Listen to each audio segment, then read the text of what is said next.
Hello and welcome to another chart update from Oliver Velez. My name is Oliver Velez and today we're going to talk about Clariant ink symbol CLRT. Now, many of you are aware of the fact that I, in my chat room, put on Clariant ink as an initial position in the area of $2.30. What brought my attention to this particular play is the fact that I believed the back of Clariant's most recent downtrend was completely broken by a very specific event which I've been talking about in great detail for some time now. It's called the bull elephant bar.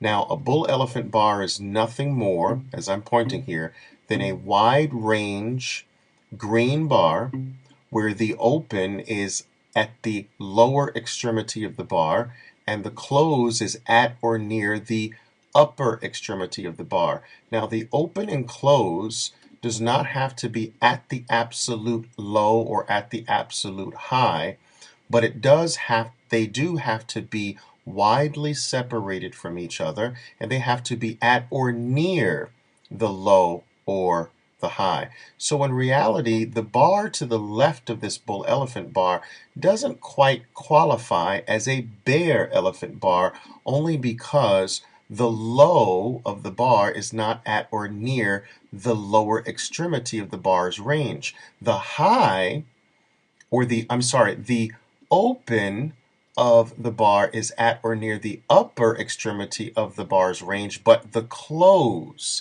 represented by the lower part of this red, is not at or near the lower extremity. Now, let me do something very quickly.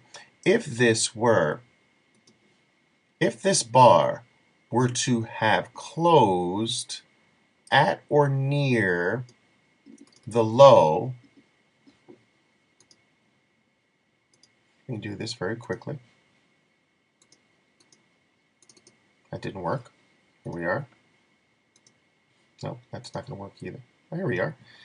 If this were to have closed at or near the low of the bar's range from high to low, then this would actually qualify as a bear elephant bar. But the open and the low must be at the far ends, and the bar must be mostly color. Now, let's go to today's very, very strong bar. This represents a bull elephant bar. The bar is relatively wide range in size compared to the average size of most of the bars to the left of it. Now, a lot of people say, well, Oliver, what do you mean by wide range bar? Is there a statistic that you can give me?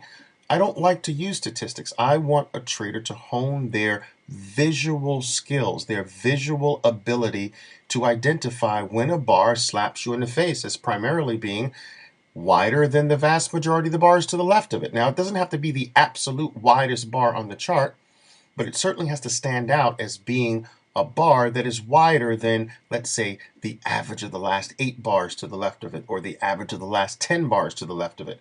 And so, if I were to ask you, in the recent history of CLRT, which two green bars stand out clearly as the biggest of all? And you wouldn't have to pull out a ruler or a mathematical formula. You'd simply say, well, wait a minute, look, this most recent bar seems wider, and a week and a half ago, this bar seems wider.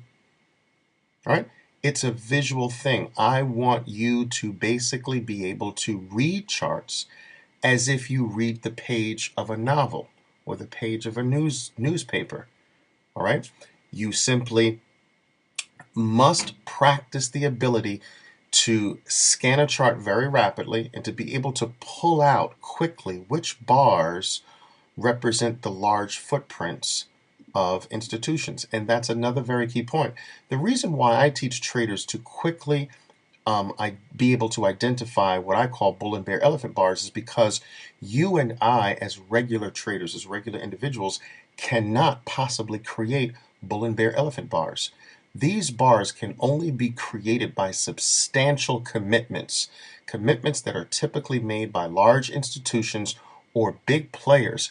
And more importantly than that, in order to produce these types of bars, the balance of your institutional players in the underlying security must be on the same side. So think about what I just said. The balance of the institutions currently playing the stock must act simultaneously on the same side. Now, what do I mean by that? It's simple. If you had four major institutions that predominantly play Clariant, and two were buyers and two were sellers, you could not have frequent bull and bear elephant bars develop. The only way to do that is to have three or all four of the institutions join the same side and act simultaneously.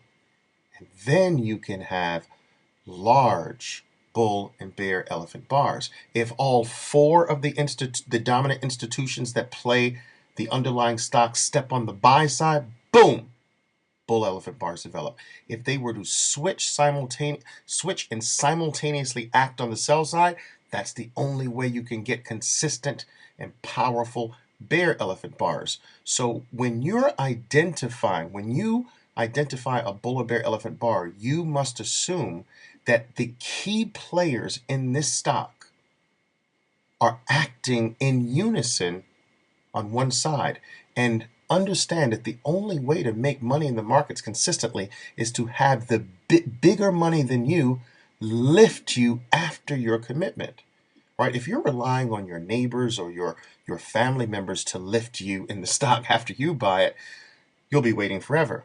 We must make sure that the very first and second sign of institutions acting in concert on the same side, we get in on, and we know that elephants do not get in on 1, 2, and 3 attempts. They need to ease in over an extended period of time. So what's my view of Clariant at the current moment? I believe that Clariant is moving toward its first target and will get there quite nicely in the $3 area. How am I picking the $3 area? Prior area of resistance. What makes this resistance? The topping tails indicate where selling picked up in a very dramatic way. And these topping tails represent the top that preceded a very, very dramatic drop to the downside. Now, when a drop to the downside is this severe, there are individuals or in market participants who are still holding after buying in this area and suffering through this decline. Well, those individuals who are holding from having bought in the $3 area are likely to do what when the stock gets back to their original entry price? They're likely to step on to the sell side and say, phew, I got my money back. So selling is likely to pick up a little bit at 3. So I will look to unload a portion of my initial position in the $3 area with the idea of putting whatever I sell in the $3 area back on at the appropriate time after a subsequent pullback. But I will walk you through this play step by step, and we'll do it together. This is Oliver Velez, once again coming to you with an educational update of Clariant. Until next time.